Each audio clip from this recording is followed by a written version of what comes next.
Hey guys, we're back. I'm Jen. I'm Michael. We're wildly graceful. Sometimes. I'm the graceful one around here. Anyways, this episode we're going to talk about hooking up to the power at the campground. We're going to do it in our house today because it's 95 degrees at 8 o'clock in the morning and 40% humidity and we're dying. So we're going to do it inside, but you'll know just what to do just based off this video. Stay tuned.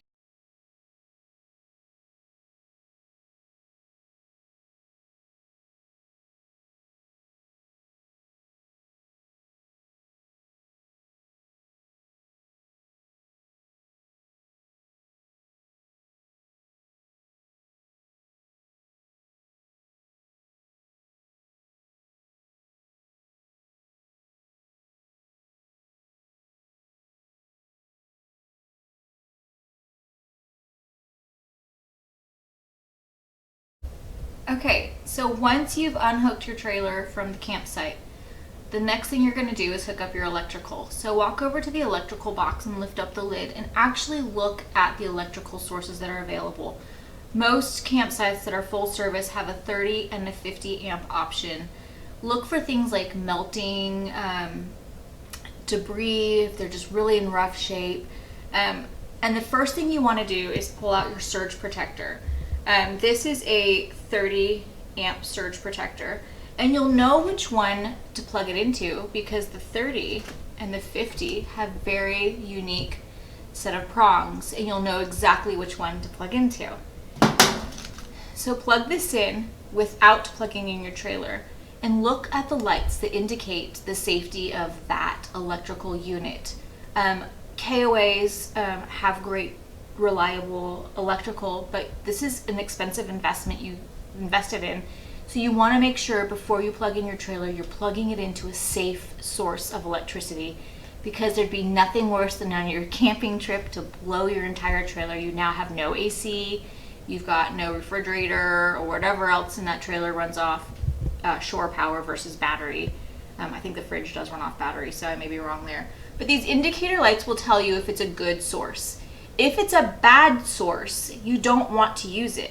Your option then is to plug in a 50 dog bone to your 30 and then check the power again. And if the power is good, then you can plug in your 30 amp trailer with these dog bone connections. Now, when you get home, when you're packing up to go home, you first want to unplug your trailer.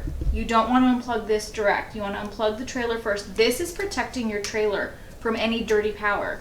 And we've heard horror stories. Go out there and look on YouTube. There are horror stories about people who have shorted out their entire trailer because they didn't use this. You can get these anywhere from $80 to $300. You don't need fancy, you just need protection. I could totally go into something totally inappropriate, but we'll stay clean. So then you unplug your trailer and then you unplug the surge protector, and then you're ready to pack up and go home. When you get home, if you want to plug into your home, you again pull out your dog bone, and this is a 30 amp to a house. So you just plug it in. My house power is clean, so I don't use a surge protector on my house, nor do I have one that would fit my house. Plug this end into your house and you've got your rig up and running.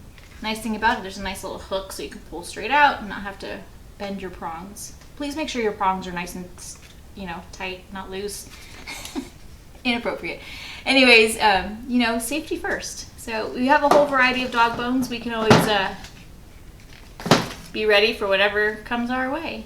All right, guys, have fun camping. Stay safe. Hey guys, just to supplement what Jen was talking about with all this electrical stuff, just a word of caution: when you plug this into your house, it looks just like a normal plug on this dog bone. This dog bone's more active than that dog bone. But when you plug this in, it looks just like, hey, you're plugging in your vacuum or some other appliance. It's actually pretty important that you check your fuse box to whatever plug you're plugging this into, and make sure that you have a 30 amp fuse, right? So I didn't know go to that. your fuse box, make sure you have a 30 amp fuse. If you don't, what happens is if you ran your microwave and your electric through this, it's going to pop the fuse on your fuse box first before it gets to your trailer, right? You're going to overdraw, it's going to pop the fuse. If you have something like a 20 amp fuse, you might be inclined to be like MacGyvering it, right? Ooh, I got a piece of bubble gum and a string and some lint, and I can fix this.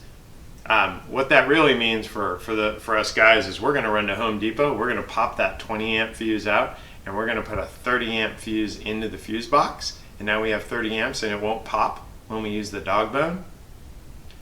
But really what you've just done is created a fire hazard, because chances are a licensed electrician put a 20 amp fuse in that box because a 20 amp fuse runs through a size of wiring that's meant to carry 20 amps. If you now carry 30 amps through that and it's not 10 gauge wire, 10 gauge wire is really thick, that wire is going to get really, really hot.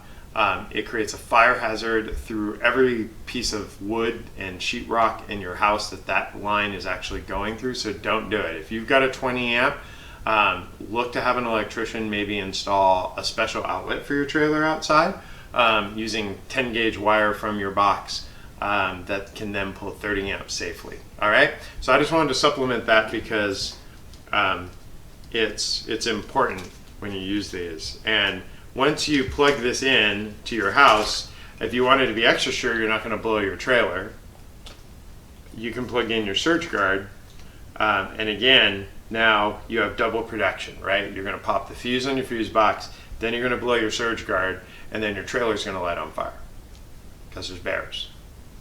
Okay, maybe not. It just won't happen. But just be really careful about just plugging right into this and drawing 30 amps is the whole point of this.